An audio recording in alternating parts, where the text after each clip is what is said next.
Hello বন্ধুরা, কেমন আছো সকলে? আশা করি ভালো আছো। আজকে তোমাদের সাথে আমি শঙ্কর মাছের একটা রেসিপি শেয়ার করব। রেসিপিটা আমি নাম দিয়েছি গন্ধরাজি শঙ্কর মাছ। যদি তোমাদের কাছে এই মাছটার রেসিপি দেখে যদি কোনো ইউনিক নাম মনে হয়, প্লিজ আমাকে জানাবে। আর এই মাছটাতে রান্না করতে কি কি লাগছে চলো আমরা একটু তাড়াতাড়ি দেখে নিই। আশা করি রেসিপিটা তোমাদের ভালো লাগবে। এটা বানাতে লাগছে এখানে শঙ্কর মাছ ভালো করে ধুয়ে নুন হলুদ মাখিয়ে নিয়েছি। আর এখানে নিয়েছি পেঁয়াজ কুচি, টমেটো কুচি, রসুন, 6-7 কোয়া রসুন নিয়েছি, 2টো কাঁচা লঙ্কা নিয়েছি, আদা নিয়েছি, গন্ধরাজ লেবু নিয়েছি। গন্ধরাজ লেবু এখানে মাস্ট। আর এখানে গুঁড়ো মশলার মধ্যে নিয়েছি ধনে গুঁড়ো, জিরে গুঁড়ো, হলুদ, নুন আর মিষ্টিতে আমি একটু গুড় ইউজ করব।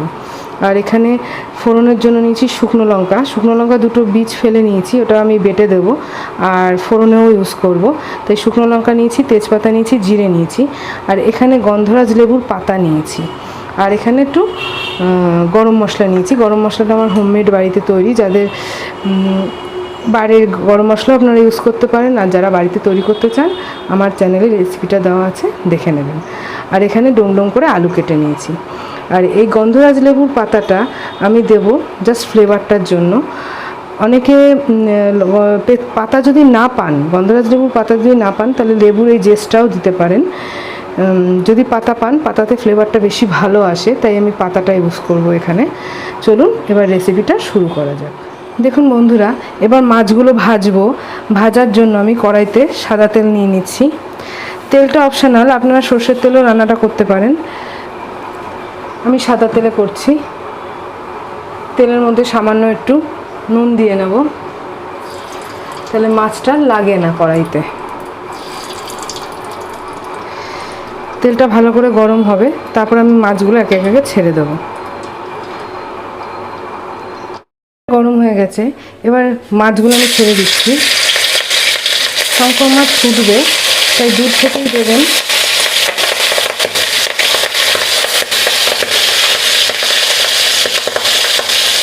দেখুন বন্ধুরা, মাছটা এক পিঠ ভাজা হয়েছে, তারপরে আমি আরেক পিঠ উল্টে দিয়েছি। এত ফুটছে, সামনে দাঁড়িয়ে থাকতে পারছি না, সেই দূর থেকেই ভিডিওটা করছি। মাছগুলো ভাজা হচ্ছে। মাছ ভাজা হতে হতে আমি এখানে মশলাটা তৈরি করে নেব। এখানে আদা নিয়েছি 3 টুকরো, 6-7 টুকরো রসুন নিয়েছি, 2টো কাঁচা লঙ্কা নিয়েছি। আর এখানে শুকনো লঙ্কার বীজ ফেলে নিয়েছি, খোসাটা নেব বাটার জন্য। আর এখানে টমেটোটা নেব।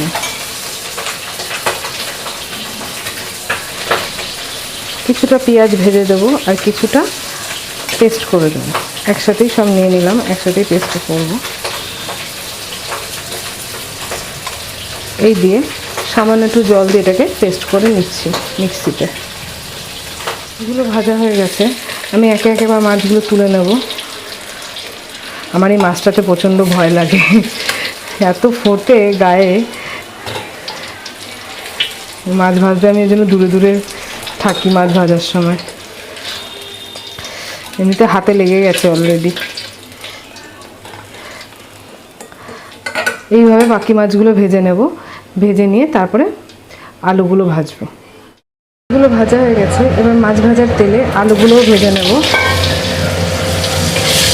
আলুগুলো একটু লাল লাল করে ভেজে নেব। এই রেসিপিটা খেতে খুব দারুণ হয়, বেশ একটু টকটক হয়, ভালো লাগে আমার। শঙ্কর মাছ খেতে অনেকেই ভালোবাসেন, অনেকে অনেক রকমভাবেই রান্না করে, হয়তো এরকমভাবেই অনেকে কেউ রান্না করতেই পারে। কারণ এগুলো প্রায় ট্র্যাডিশনাল রেসিপির মতনই রান্না হয়। আর আমি যে রান্নাগুলো দিই বেশিরভাগই ট্র্যাডিশনাল রেসিপির ওপরেই দিই। তাই এই রেসিপিগুলো অনেকেই অনেক রকমভাবে করে এবং ভালোও করে। সবাই এক একজন এক এক যেভাবে করে, প্রত্যেকটা রান্নারই ফ্লেভার এক এক রকম হয় এবং খেতে খুব সত্যিই ভালো হয়। ইউটিউবে অনেক বন্ধুরা আছে আমার মতন, যারা নতুন রান্না শিখছে কি যারা নতুন রান্না করে। আবার অনেক বন্ধুরাও আছে যারা অনেক দিন ধরে ইউটিউব চ্যানেল চালায় এবং খুব সুন্দর রান্না করে। আমি অনেকের রান্নাই দেখি, আমার খুব ভালো লাগে। খুব নতুন নতুন জিনিস শেখা যায়, নতুন নতুন অনেক কিছুই শিখেছি আমি এখান থেকে, এই প্ল্যাটফর্ম থেকে। অনেক কিছু শেখা যায়, অনেক কিছু জানা যায়, নতুন নতুন অনেক রেসিপি, এমন এমন রেসিপি আছে যেগুলো হয়তো সত্যি হারিয়ে গেছে। মা, দিদিমা, ঠাকুমারা আগে করতো, এখন অনেকেই সময়ের অভাবে বাকি বিভিন্ন নানান রকম রোগ ব্যাধির জ্বালায় অনেকেই এখন অনেক রকম রেসিপি বাড়িতে করে না, খায় না। তাই চেষ্টা করছি পুরনো রেসিপিও কিছু দেওয়ার, মা দিদিমাদের রান্না যেগুলো খেতে খুব ভালো লাগে। এই রান্নাটা আমার দিদিমা করতো, খুব ভালো করতো। আমার রান্না বেশিরভাগই আমার দিদিমার থেকেই শেখা, কারণ আমি মামা বাড়িতেই বেশিরভাগ সময় থাকতাম। তাই দিদিমা খুব সুন্দর রান্না করতেন। আমার ঠাকুমাও খুব সুন্দর রান্না করে, কিন্তু ঠাকুমার সাথে সেরকমভাবে সময়টা বেশি কাটানো হয়নি। তাই দিদিমার থেকেই এই রান্নাগুলো, বেশিরভাগ রান্নাই আমার দিদিমার থেকেই শেখা। এই রেসিপিটা বাড়িতে ট্রাই করে দেখবেন, পুরোটা দেখার অনুরোধ রইল, এবং বাড়িতে ট্রাই করে দেখবেন, খুব ভালো লাগে খেতে। পুরোনো দিনেরই রান্না, খুব যে নতুন আজকালকার দিনের মতন রান্না তা না, একটু সময় নিয়ে করতে হবে, এটাই। মাংসের মতন খেতে হয়, অনেকে মাংসের মতন করে রান্না করে ঘি গরম মশলা দিয়ে। আমি এর মধ্যে একটু লেবু পাতা অ্যাড করে দেখেছিলাম একদিন, খেতে খুব ভালো হয়েছিল। আর আমার ছেলে খেতে খুব ভালোবাসে, তাই জন্য ওর জন্য আমার সব রকম রান্নাই করতে হয়, তাই করি ওর সাথে। ওর জন্যই আমার সব রকম রান্না করি, তার কারণ ও অ্যাকচুয়ালি খাওয়া শিখুক, তাই জন্যই করি। এখনকার দিনে সব কিছু তো আর বাইরে থেকে কিনে কিনে খাওয়ানো সম্ভব না, এবং সত্যি কথা বলতে কি আমাদের খুব একটা রেস্টুরেন্টে খাওয়া হয় না, আমরা খুব একটা রেস্টুরেন্টে যাই না। বাড়িতেই আমি চেষ্টা করি একটু হেলদিভাবে যে কোনো রান্না করে ওকে খাওয়ানোর। রেস্টুরেন্টে খুব একটা আমরা খাই না। আর এই শঙ্কর মাছ, বোয়াল মাছ, এগুলো রেস্টুরেন্টে খুব একটা রান্না হয়ও না। এই সব রান্নাগুলো বাড়িতে করবেন, আশা করি ভালো লাগবে। আমার রেসিপিগুলো যদি ভালো লাগে প্লিজ লাইক আর শেয়ার করবেন, আর কমেন্টস করে জানাবেন কেমন লাগলো। আলুটা একটু ভাজা হবে, কথা বলতে বলতে প্রায় অনেকটাই ভাজা হয়ে গেছে, একটু ভাজা হবে, তারপর আমি তুলে নেব। আলুগুলো ভালো ভাজা হয়ে গেছে, পুরো লাল লাল করে ভেজে নিয়েছি। এবার এই আলুগুলোকে তুলে নেব।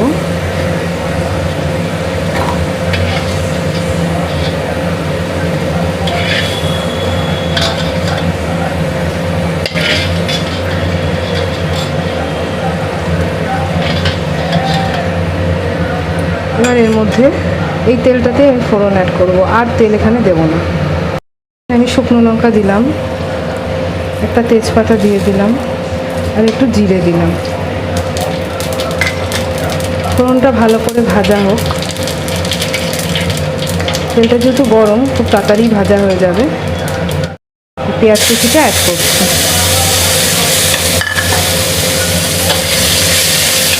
তেলটা খুব গরম হয়ে গেছে অ্যাকচুয়ালি, তাই জন্য এত ধোয়া উঠলো। এবারে পেঁয়াজটা ভাজা হবে, লাল লাল করে ভাজবো। মশলাটা ভালো করে বেটে নিয়েছি, বেশ কি সুন্দর লাল লাল হয়েছে। এখানে দুটো শুকনো লঙ্কা খোসা আমি বেটে দিয়েছি, তাই এত সুন্দর লাল হয়েছে।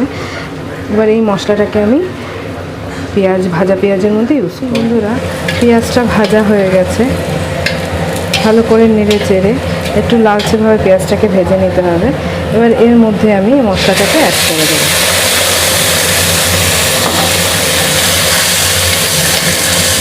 ওভেন আঁচটা বাড়ানো আছে, তাই জন্য এত ধোয়া উঠছে, একটু কমিয়ে দিলাম। এবার এই মশলাটাকে ভালো করে কষাবো। মিক্সির জারে যে মশলাটুকু লেগে আছে, ওইটার মধ্যে একটু জল দিয়ে গুঁড়ো মশলাগুলো ভুলে নেব। এটা ভাজা হোক, আমি মশলাটা একটু ভুলে নেব। এখানে আমি মিক্সির জারে একটু জল দিয়ে দিয়েছি, জল দিয়ে এই মশলাটুকু পুরোটাই এখানে গুলে নেব। শুকনো লঙ্কার গুঁড়ো এখানে নিইনি, যেহেতু গোটা শুকনো লঙ্কা আমি মিক্সিতে বেটে নিয়েছি, তাই শুকনো লঙ্কার গুঁড়ো এখানে নিইনি। আপনারা যদি কেউ চান গুঁড়োটাও ইউজ করতে পারেন, আমি বেশিরভাগ এখন বাটাই ইউজ করছি, তাই বেটে নিয়েছি। এবার এই মশলাটা গুলে নিয়েছি ভালো করে, এটাকে দিয়ে দেব। পেঁয়াজটা ভাজা হয়ে গেছে, মানে পুরো মশলাটাই ভাজা হয়ে গেছে। এবার আমি গুঁড়ো মশলাগুলো এখানে অ্যাড করে দিচ্ছি।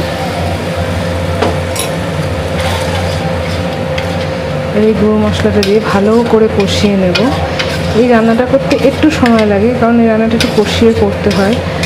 আর যারা তেল বেশি খান তারা একটু বেশি করে তেল দিতে পারেন, আমি খুব একটা বেশি তেল খাই না, একার সময় হয়তো পড়ে যায়, তাই অল্প তেলেই রান্নাটা করব। হয়তো আমার রান্না আপনাদের খুব একটা পছন্দ হয় না, আমি কম তেল খাই বলে। ঠিক আছে, মশলাটা কষুক, সামান্য একটু আঁচটা বাড়িয়ে দিচ্ছি, মিডিয়াম আঁচে রেখে রান্নাটা করবেন। বন্ধুরা, মশলাটা আমি নেড়ে চেড়ে ভালো করে কষিয়ে নিয়েছি। এবার এর মধ্যে আমি আলুটা দিয়ে দেবো, আলুটা দিয়ে একটু কষাবো, বেশিক্ষণ না, একটু সামান্য নেড়ে চেড়ে নেব। তারপরে মিক্সিটা ধুয়ে আমি জল রেখেছি, এই জলটা আমি অ্যাড করে দেবো। ভালোই তেল উঠে গেছে। এই সময় গ্যাসের ওভেনের আঁচটা একটু বাড়িয়ে নিয়েছি। মাছ অনুযায়ী মশলাটা নেবেন। আমি এখানে 1 চামচ জিরে, 1 চামচ ধনে ইউজ করেছি, 1 চামচ হলুদের গুঁড়ো, এরকমভাবে ইউজ করেছি। আমি মশলার পরিমাপটা বলি না কেন, কারণ কে কতটা মাছ নেবেন সেই মাছ অনুযায়ী রান্নাটা হবে। আমি 500 মতন মাছ নিয়েছি এখানে। মাছটা বেশি বড় পাইনি, ছোট মাছটা। বড় মাছ পেলে বড় মাছ নেবেন। শঙ্কর মাছ খেতে খুব ভালো লাগে, আমার ছেলের তো খুব প্রিয়। সত্যি কথা বলতে কি, ছেলের শুধু না, আমারও খুব প্রিয়। আমাদের বাড়িতে সবাই খুব ভালো খায়। আমার হাজবেন্ড বলছে, শঙ্কর মাছের রেসিপি তুমি করছো, শঙ্কর মাছ অনেকে পছন্দ করে না। আমি বলছি করে না, আমি পছন্দ করি, আমি রেসিপিটা শেয়ার করছি। যারা পছন্দ করবে আমার চ্যানেলে, যারা দেখে, যাদের পছন্দ হয় আমার রান্না, তারা ঠিকই সেই রান্নাটাকে করবে।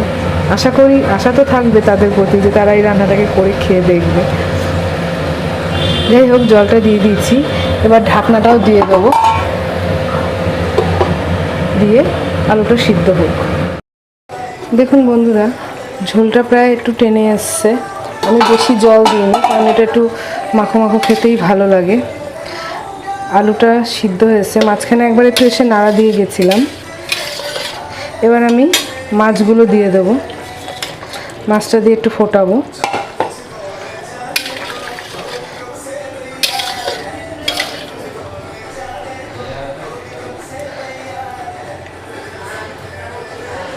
এই পর্যায়ে একটু গন্ধরাজ লেবুর রসও অ্যাড করে দেবো। লেবুর রসটা অ্যাড করলে গন্ধরাজ লেবুর যে একটা গন্ধ থাকে, সেই গন্ধটা হবে, হালকা হবে, খুব বেশি হয় না।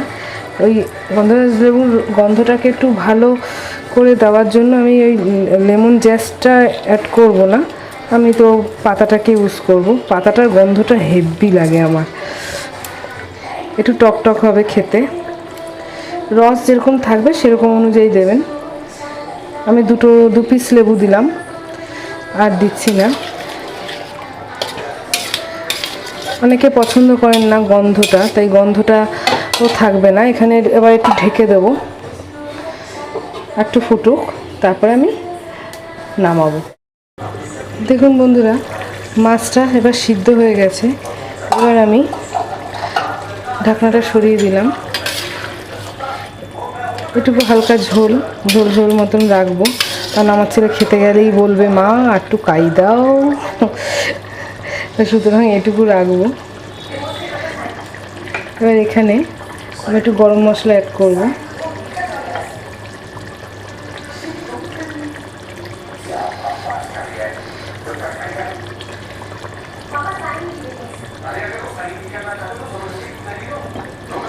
একটু গরম মশলা অ্যাড করলাম।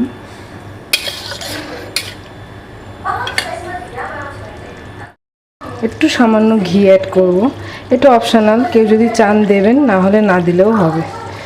আমার বেশ ভালো লাগে একটু ঘিয়ের গন্ধ, তাই দিলাম।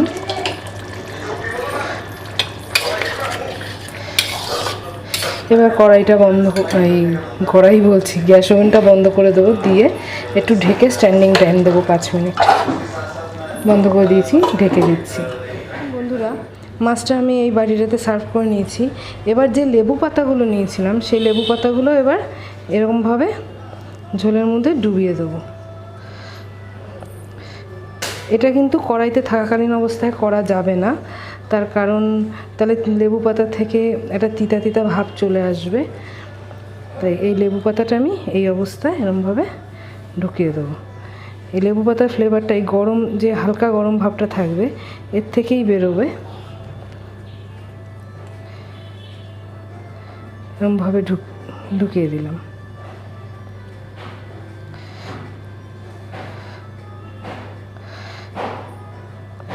এইভাবে দিয়ে তারপরে কিছুক্ষণ ঢেকে রাখবেন। আমার তৈরি হয়ে গেল রেসিপিটা। যদি ভালো লাগে প্লিজ লাইক করবেন, শেয়ার করবেন, আর চ্যানেল যারা নতুন বন্ধু আছে প্লিজ চ্যানেলটাকে সাবস্ক্রাইব করে দিও। এবার এটাকে আমি কিছুক্ষণ ঢেকে রেখে দেবো, তারপরে ফাইনালি আমি পরিবেশন করব।